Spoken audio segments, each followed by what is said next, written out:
Bonjour tout le monde, bienvenue dans cette nouvelle vidéo où j'ai le plaisir de partager un moment d'échange, d'interview avec Valérie Violette. Coucou Valérie, Bonjour André, comment ça va? ça va super bien. Donc je suis super contente d'être avec toi aujourd'hui pour pouvoir partager et parler de ce que j'ai envie de faire maintenant. Une magnifique thématique. Les amis, retenez bien ceci. Par où on commence quand on ne croit plus en l'amour? Et c'est une magnifique thématique qui peut tous nous arriver à un moment donné dans notre vie. Moi, je me souviens avoir vécu plusieurs événements dans ma vie qui m'ont vraiment donné de ne plus croire en rien à ce niveau-là, qui m'ont donné une perte de confiance en moi. Alors Valérie, pour ceux et celles qui ne te connaissent pas, d'abord, est-ce que Violette est ton vrai nom de famille? Oui, c'est mon vrai nom de famille, de femme mariée. Voilà, oui. Et comme je l'adore, bien que je ne sois plus mariée, j'ai demandé à le garder. Excellent, je ne savais pas ça. C'est vrai que c'est très Voilà, beau, très beau. oui. Valérie, pour qu'on fasse un peu connaissance avec toi, est-ce que tu as toujours été coach, accompagnante, ou est-ce que t'as eu une autre vie avant? Alors non, j'ai pas été toujours coach, j'ai été directrice d'école pendant 15 ans et je viens de quitter l'éducation nationale pour me lancer dans cette formidable aventure du coaching parce que j'ai vraiment à cœur d'accompagner les gens à devenir créateurs de leur vie et de leur prouver qu'ils peuvent aussi créer leur vie de leurs rêves.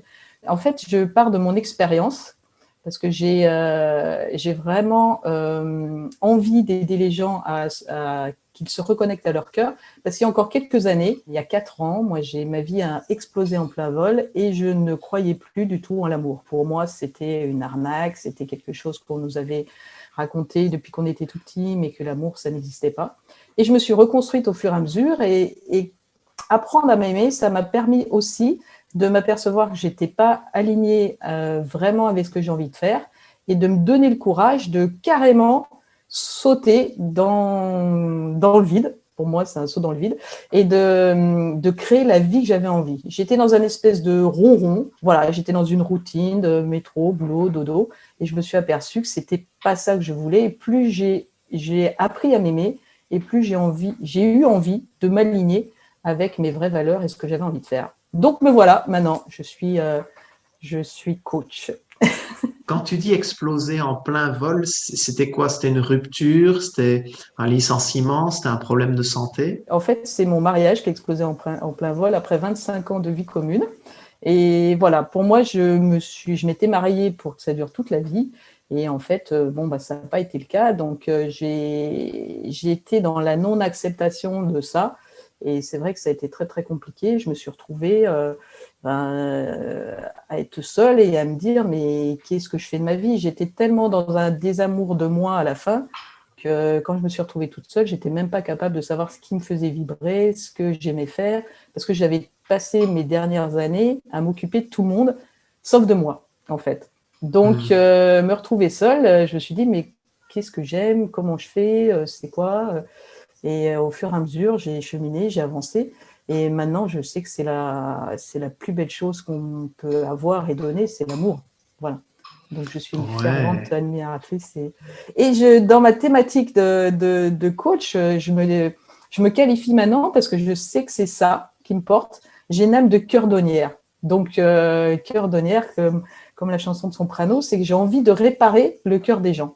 Et je pense que tout ce qui m'est arrivé, finalement, depuis ces quelques années, ça a été justement pour que j'en arrive à aider les gens dans ce sens-là et à leur démontrer qu'avec de l'amour, en cultivant au quotidien l'amour de soi, on arrivait à tout faire, tout devenait possible. Donc, on apprenait à avoir confiance en soi, on pouvait s'éloigner du jugement, en fait, ne plus avoir peur du jugement des autres. On avait suffisamment confiance en nous aussi pour oser faire dépasser nos peurs et de se dire que quoi qu'il arrive, on trouvera des solutions et on sera capable de s'en sortir parce qu'on a une force en nous, une énergie qui est absolument débordante. Quand tu dis cœur d'honneur, que tu répares les cœurs, qu'est-ce qui peut faire qu'on peut avoir ce cœur égratigné finalement? Quelle expérience de vie peuvent nous amener à ce non-amour, à cette prise de distance, de plus croire que les choses sont possibles, ne plus être finalement au volant de sa vie. Hein. C'est un peu ça si je reprends tes termes Oui. de créateur de vie. Qu'est-ce qui fait qu'on peut en arriver dans ces situations-là? Pour en arriver là, c'est qu'on en arrive à un moment où pour se faire aimer des autres, ça veut dire des amis, de la famille, du travail, on en arrive à plus écouter son propre besoin. On n'est plus nous-mêmes dans les différentes thématiques de notre vie, je veux dire dans les différents domaines de notre vie, on est quelqu'un d'autre pour être aimé. En fait, on est conditionné parce qu'on est dans une dépendance affective souvent depuis notre enfance, où on a voulu depuis tout petit être aimé de nos parents, être aimé à l'école, être aimé avec nos amis. Et au fur et à mesure, on s'est dit que si on était nous-mêmes, on n'était pas aimé. Donc, on a mis en place des stratégies, des masques, des attitudes pour se dire, quand je suis comme ça, je suis aimé. Si je suis un élève qui est super sage et qui écoute, la maîtresse, elle va m'aimer. Si à la maison, j'écoute les parents, je suis sage et haute, je suis aimé de mes parents. Et finalement, le jour, je ne sais pas si à un moment, l'enfant, il a fait beaucoup de bruit, il s'est fait gronder par ses parents, et il s'est dit, flûte, finalement, quand je suis comme ça, mes parents ne m'aiment plus. Voilà. Et on se construit en étant dans une dépendance affective où on recherche l'amour des autres pour aimer les parties de nous qu'on n'aime pas, en fait. Tu vois, à chaque fois, on va aller vers des relations. Moi, j'ai eu mes histoires amoureuses, ou même si c'était des relations amicales, où j'étais dans le « aime-moi » parce que moi, je ne m'aime pas. Donc, on va chercher toujours chez les autres l'amour que nous, on n'arrive pas à se porter. Et en fait, c'est l'escalade permanente parce qu'à un moment ou à un autre, on est toujours déçu parce qu'on a des attentes. On n'ose même plus. Moi, j'étais arrivée à un moment où j'osais même plus demander des services. Je me disais, si la personne, elle refuse, c'est qu'elle m'aime pas. Donc, j'étais dans une attente et du coup, je demandais rien à personne. Je me suis dit, voilà, comme ça, je suis tranquille. Je suis sûre qu'on a peur en permanence d'être rejeté, d'avoir un non. Alors que depuis que j'apprends à m'aimer, je demande service, j'ai besoin de quelque chose, je suis OK, j'arrive pas à tout faire. Je demande, la personne, elle peut, c'est génial. Elle peut pas, je me dis, c'est pas grave, elle a pas pu, mais pas parce qu'elle m'aime pas, tu vois. Ouais, et donc, clair. après, une fois qu'on a rempli notre jauge d'amour, on peut donner de l'amour simplement. J'ai passé aussi ma vie à rendre service aux autres en me disant, oui, mais ça, c'est moi, je donne, c'est normal, je suis là-dedans. Mais en fait, je donnais pour recevoir. Et puis, ça revenait pas toujours. Donc, j'étais dans la frustration et dans l'attente. Tandis que maintenant, je donne, effectivement, mais je sais que je donne sans aucune attente. Parce que de toute façon, je rayonne. J'ai de l'amour plein. Et donc, je peux en donner sans me dire, tiens, quelqu'un va me... Et ça, c'est fabuleux parce qu'on atteint une joie intérieure. En fait, on est dans la sérénité, on est dans la plénitude, c'est que tout est OK. Tout est OK. Voilà, c'est une de tes expressions favorites. Et maintenant, quoi qu'il arrive, c'est OK. Qu'est-ce que je suis en train d'apprendre de ça? Pourquoi cette expérience m'arrive? Et voilà. Et au fur et à mesure, j'ai appris à cultiver l'amour de moi, à m'aimer de manière inconditionnelle. Avant, je ne savais même pas ce que ça voulait dire, s'aimer de manière inconditionnelle. Et maintenant que j'y arrive, alors je ne dis pas que je suis au niveau maître Bouddha, on a toujours des petites choses à apprendre, mais voilà, la vie devient tranquille. C'est super clair. On sent tout ton passif d'instit et de directrice d'école parce que quand tu exprimes les choses, Valérie, c'est extrêmement clair. Je sais pas, vous les amis, n'hésitez pas à mettre un commentaire sous la vidéo, mais je te trouve que quand tu exprimes les choses, on comprend tout de suite. Valérie, du coup, tu nous as bien expliqué ce qui pouvait créer ça, cette prise de distance par rapport à la notion d'amour, à la notion de prendre soin de soi, de se remettre au volant de sa vie. Quand on en a pris conscience et qu'on traverse un épisode, peut-être le même ou différent de celui que tu as vécu, pour quelqu'un qui a pris conscience de ça et qui voudrait se dire, OK, j'ai compris que c'est par là que je dois partir pour retrouver un chemin d'épanouissement. Qu'est-ce qu'on pourrait lui donner comme conseil? Par où commencer? Alors, effectivement, c'est la question que tout le monde se pose. Comment je fais pour cultiver l'amour de moi? Parce qu'on lit plein de trucs. Hein. Moi aussi, j'ai lu avant, quand je n'allais pas bien, j'ai plein de citations positives. D'ailleurs, j'ai un groupe sur Facebook où Active le meilleur, où je mets des citations tous les jours. Il y a des gens qui me disent, mais oui, mais OK, je suis d'accord avec ça, mais comment je fais? Comment je fais pour cultiver l'amour de moi? Parce que j'ai beau lire plein de choses, il n'y a rien qui se passe intérieurement. Tu vois, ça reste bloqué dans la tête et en fait, il n'y a pas de switch avec le cœur. Et ça va pas se faire d'un coup de baguette magique, tu vois. Moi, je fais l'analogie avec les élèves quand ils devaient apprendre leur table de multiplication. Je peux pas l'apprendre les tables de multiplication à leur place, tu vois. Donc là, les gens, c'est pareil. Ça veut dire que ça va demander un effort au début d'apprendre à s'aimer. Et comme une habitude se met en place au bout de 21 jours, ça veut dire qu'il faut être persévérant. Il ne faut pas se dire, ah ben, le truc qu'elle m'a dit, Valérie, je le dis, ça ne sert à rien. Non, je veux dire, c'est vraiment un mindset adopté. Ça veut dire que moi, je donne une petite astuce aux gens qui est très difficile, c'est de simplement se regarder dans un miroir le matin en se souriant. Et là, les gens me disent, mais non, mais j'ai pas le temps, je ne me regarde pas. De toute façon, en fait, on se regarde tous les matins, mais on ne se regarde pas, effectivement. Donc, l'astuce, c'est de se regarder droit dans les yeux, plutôt que de se regarder son visage, parce que les gens, ils me disent, mais non, mais je m'aime pas, j'aime pas ma tête, je vais pas me sourire. Oui, ok, donc, bon, justement, il y a du travail. Mais c'est de se dire, on se regarde droit dans les yeux. Et en se regardant droit dans les yeux, en fait, il y a une espèce de connexion qui se fait de nous à nous. Et après, le sourire, il vient naturellement. Et là, quand on commence à se sourire, on sent une petite ouverture à l'intérieur parce qu'on sécrète déjà des hormones de plaisir. Et alors, le top, c'est d'associer à ce petit rituel du matin une petite phrase de dire « Je suis une magnifique personne. Je mérite d'être aimée et de m'aimer. » Et ça, c'est puissant. Franchement, les personnes, elles me disent non, mais je ne l'ai pas fait, un jour je le fais pas. Oui, d'accord. Mais commencez par ça. Et si astreinte, c'est-à-dire tous les matins, il n'y a aucun moment où vous prenez, ça prend 2 minutes.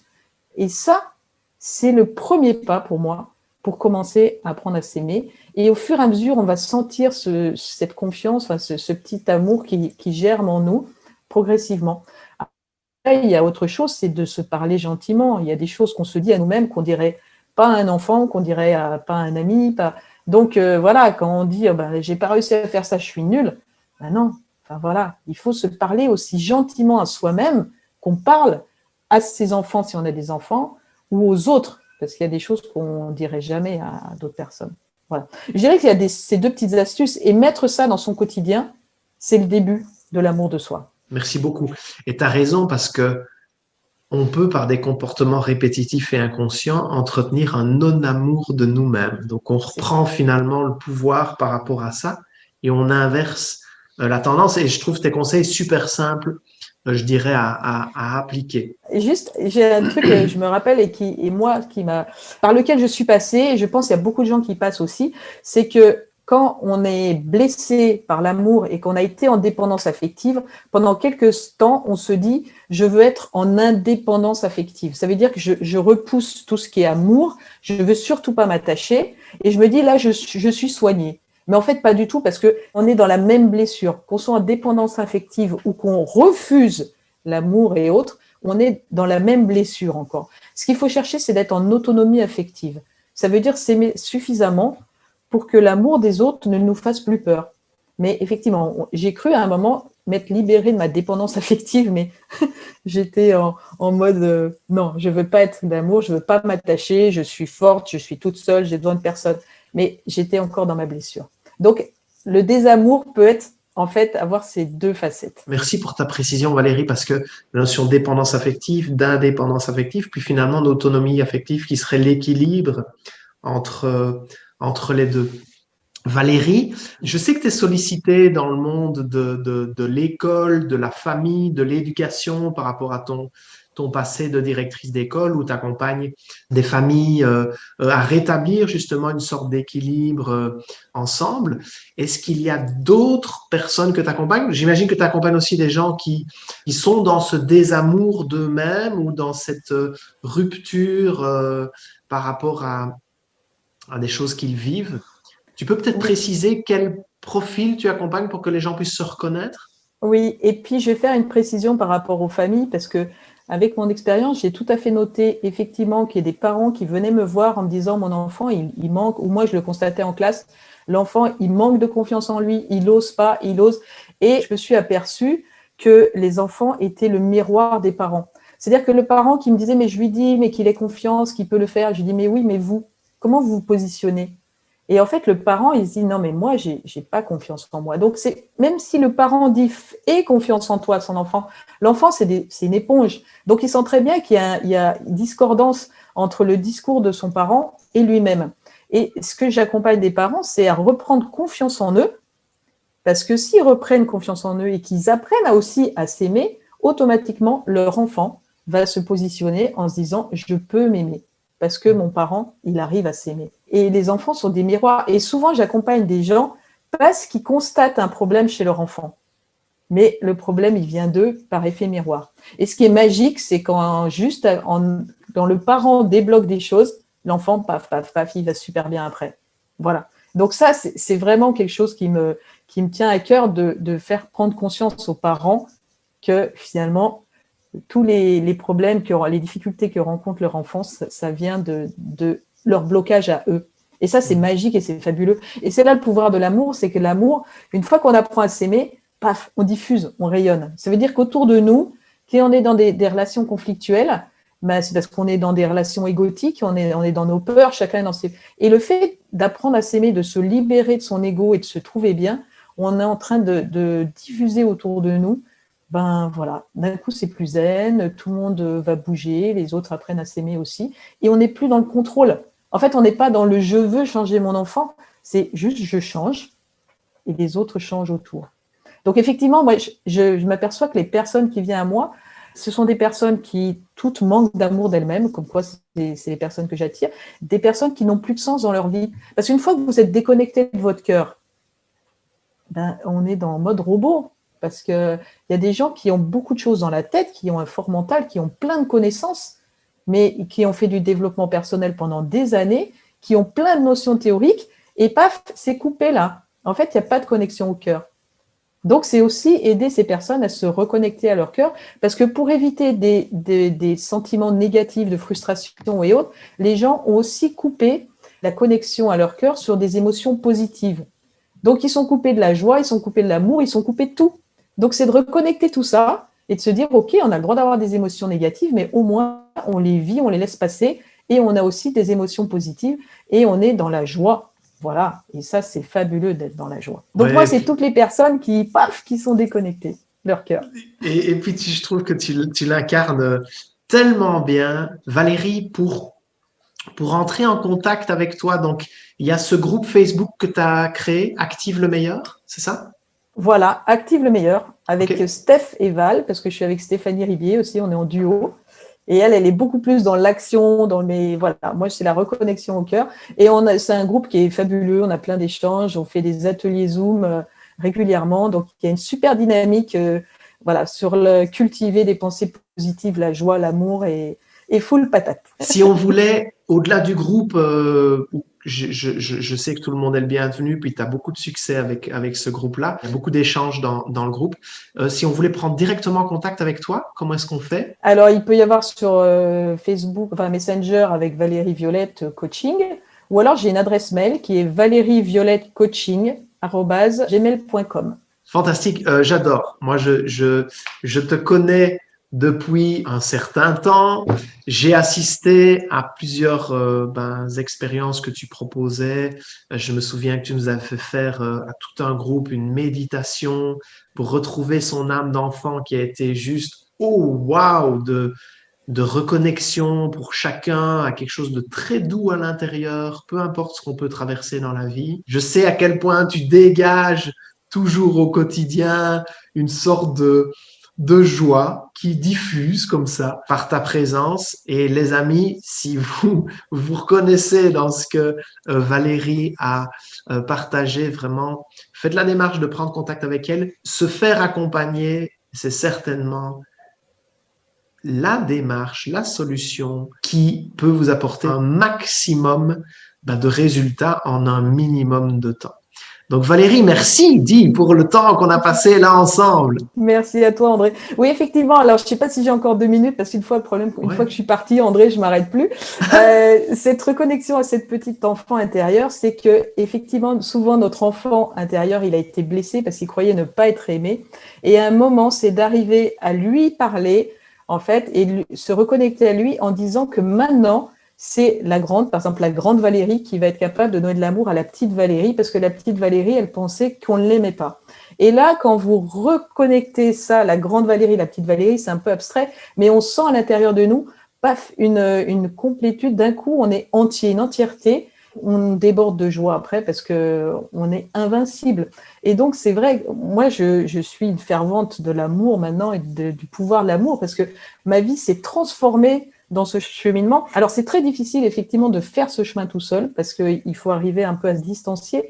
On a tous en nous ce pouvoir, mais être accompagné, ça permet d'y accéder parce que des fois, on n'a pas les clés pour aller se connecter à ça. Si vous voulez me contacter aussi, on peut faire une visio de 30 minutes où on va échanger, mettre les choses à plat et je vais vous proposer, je vais vous expliquer comment je peux changer votre vie, comment je peux vous aider à vous reconnecter à votre cœur. Voilà, je suis disponible comme vous voulez.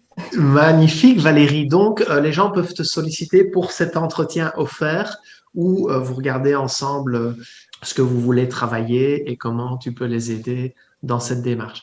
Valérie, Voilà.